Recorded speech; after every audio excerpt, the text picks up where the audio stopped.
Antes de mergulhar nesta história incrível, considere se inscrever no canal e ativar o sininho. Cada história aqui tem algo a dizer, e você não vai querer perder nenhuma. Numa pequena cidade do Texas, no coração de um condado onde as tradições ainda eram mais fortes do que a verdade. O caso entre o estado e Jackson Miller cativou a nação inteira. Jackson, um homem negro de 32 anos e mecânico respeitado em seu bairro, vivia uma vida simples entre a garagem da família e assistir a jogos de beisebol com os sobrinhos. Nunca foi preso, nunca foi violento. Mas tudo mudou em uma noite de outono. Ele foi brutalmente preso em frente à sua oficina, jogado no chão sem explicação, diante de seus vizinhos atônitos. A acusação: assassinato de Ronald Brixton, um poderoso empresário branco, encontrado morto em sua casa, esfaqueado várias vezes. As autoridades foram rápidas em encontrar um culpado. Rápido demais. As evidências pareciam irrefutáveis. Sua DNA tinha sido encontrado em um copo na cozinha de Brixton, um copo que Jackson jurou nunca ter tocado.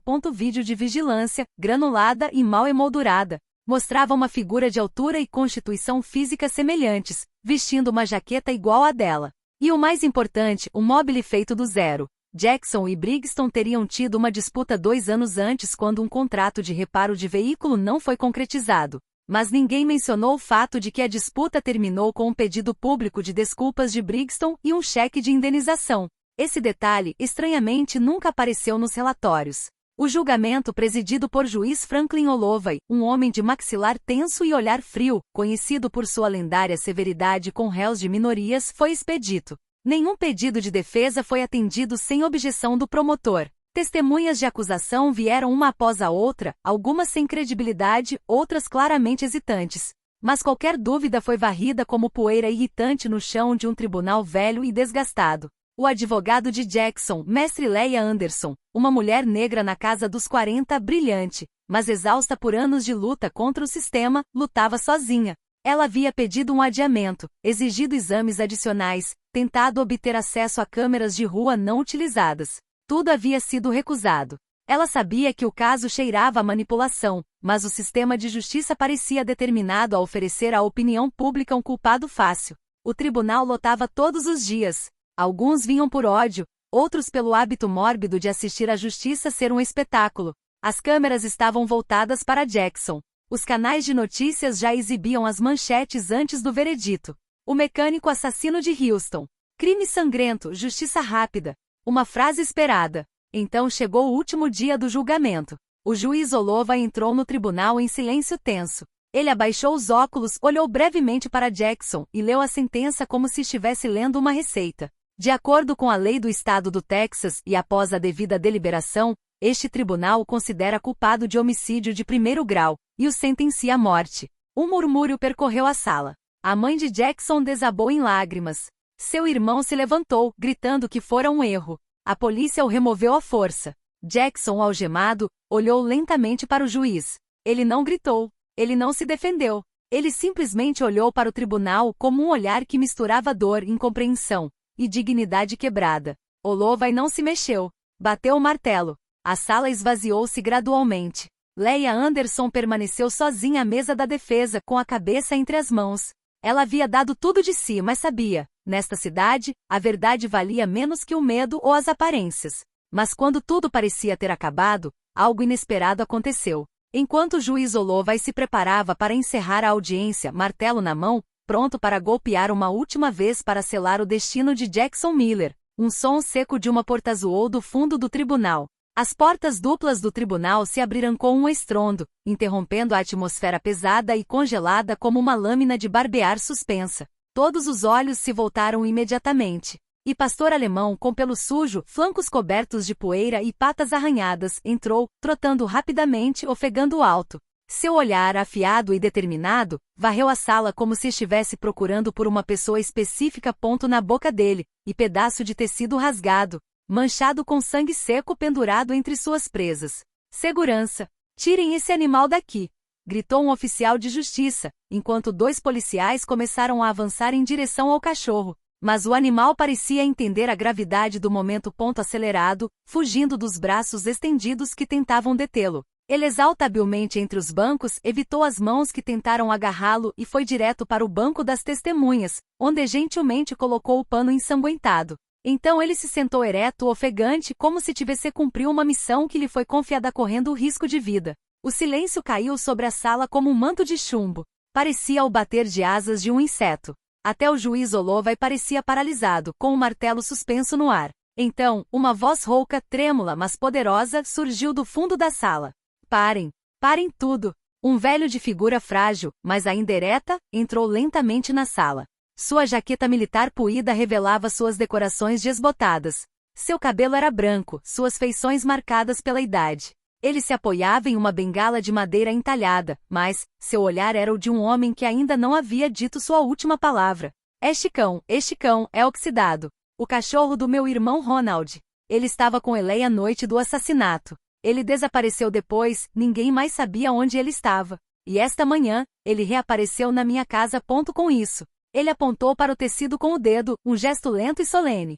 Eu o segui. Ele me levou para a mata atrás da propriedade. Lá vi os rastros, uma cabana velha e destruída, sangue nas tábuas. Rush cavou sob as folhas mortas. Ele estava procurando por algo. Foi lá que ele conseguiu este pano. Por favor, examine-o. É importante. Este cachorro sabe. Este cachorro viu. O juiz Holloway, hesitante a princípio, levantou-se mais pálido do que o normal. Trocou um olhar incerto com o promotor e depois com Leia Anderson, cujos olhos brilhavam com uma mistura de esperança e espanto. Meirinho, apreenda o tecido com cuidado. Encaminhe-o imediatamente ao laboratório do Departamento de Polícia. Faça análise de DNA. Compare com todos os bancos de dados conhecidos. A ordem caiu como uma detonação, mas o que se seguiu superou todas as expectativas. Os resultados das análises transmitidos pelos laboratórios federais em prazo excepcional caíram como um raio no mundo jurídico. O sangue encontrado no pedaço de pano foi formalmente identificado.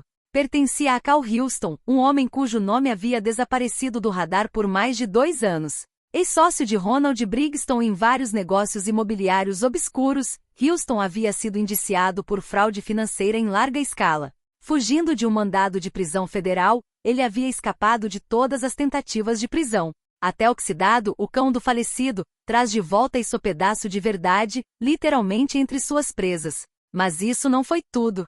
Pelos câninos encontrados no tecido foram analisados. Eles compararam Rush com 99,98% de precisão genética, confirmando que ele realmente esteve presente durante o ataque. A hipótese de que o cão tinha testemunhou a cena, e potencialmente envolvido em um confronto com o agressor, assumiu uma força perturbadora. No dia seguinte, mestre Leia Anderson, munido desta nova prova, compareceu perante o tribunal com um pedido urgente. Meritíssimo, de acordo com a seção 11.07 do Código de Processo Penal do Texas. Solicito a reabertura do caso Miller. Os novos elementos apresentados não são apenas admissíveis, mas capazes de mudar fundamentalmente o resultado do julgamento.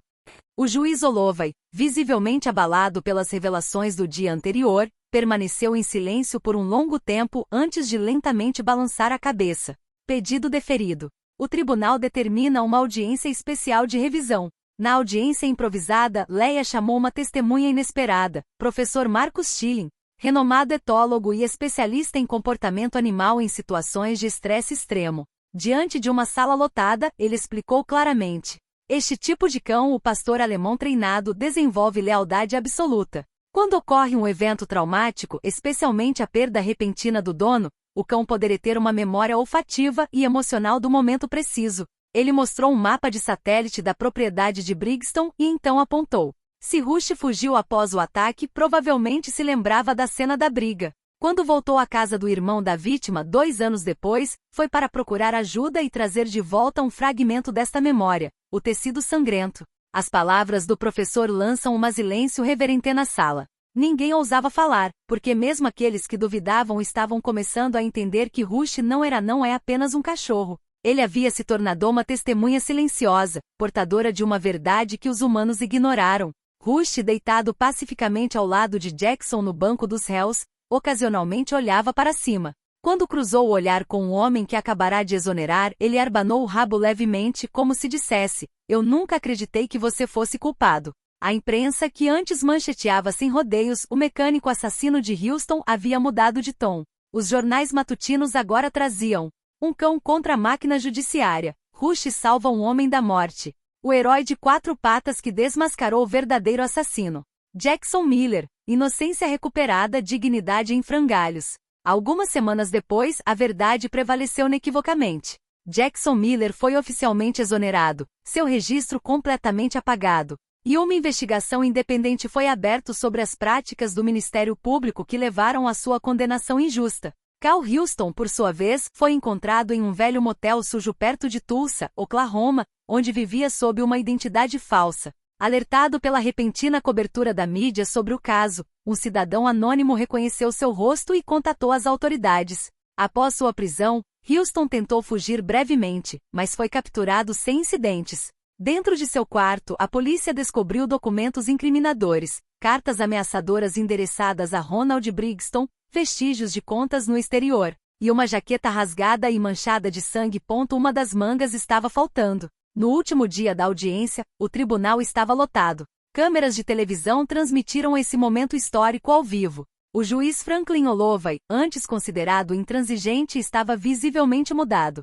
Seu rosto, antes frio e impassível, agora parecia marcado pela gravidade da dúvida. Ele se levantou lentamente, respirou fundo e então se dirigiu ao tribunal. A justiça humana não é infalível. Todos nós aprendemos, às vezes à nossa custa, que a verdade pode ser sufocada pelas aparências, pelos atalhos ou, pior, pela arrogância. Ele fez uma pausa, olhou ao redor da sala e então encarou Jackson Miller, em seu terno modesto, porém elegante e digno. Mas às vezes, a verdade encontra um jeito. E neste caso, esse jeito veio na forma de um pastor alemão. Um cão fiel cujos instintos e lealdade superavam todas as nossas certezas. A sala inteira prendeu a respiração. Senhor Miller, em nome do tribunal, peço desculpas pessoalmente.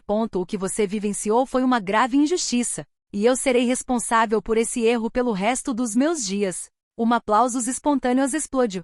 Jackson, comovido, não conseguiu conter as lágrimas. Assentiu sem dizer nada, colocou a mão em Rush, que estava sentado a seus pés, e simplesmente sussurrou: "Obrigado, meu amigo." Libertado, mas mudado para sempre, Jackson não buscava vingança nem glória. Recusou ofertas de televisão, contratos de publicação, entrevistas sensacionalistas. O que ele queria era construir algo significativo. Poucos meses depois, com a ajuda de doações de todo o país, ele fundou um santuário chamado A Verdade de Rush.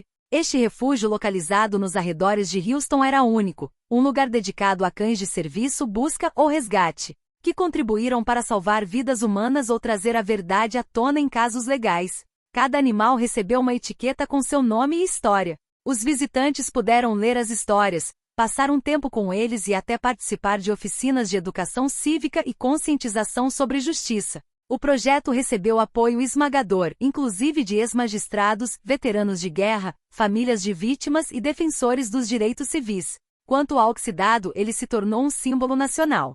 Em uma cerimônia solene organizada pela Prefeitura de Houston, ele recebeu a Medalha de Honra Canina, devolvido às boas mãos pelo próprio prefeito. As crianças cantavam Amazing Grace, enquanto Rush, sentado calmamente ao lado de Jackson, observava a plateia com seus olhos atentos e sábios. Ele nunca latia durante essas cerimônias, como se compreendeu a solenidade do momento. Rush passou seus últimos anos cercado de amor e apreço. Ele correu pelos grandes campos do abrigo, brincou com os outros cães e voltava para o quarto de Jackson todas as noites para dormir, como se nunca o abandonasse. E no salão do refúgio pode-se ler esta frase gravada em mármore: "Ele viu o que nós não víamos. Falou onde éramos surdos. E salvou um homem simplesmente porque se recusou a esquecer. Obrigado, Rush."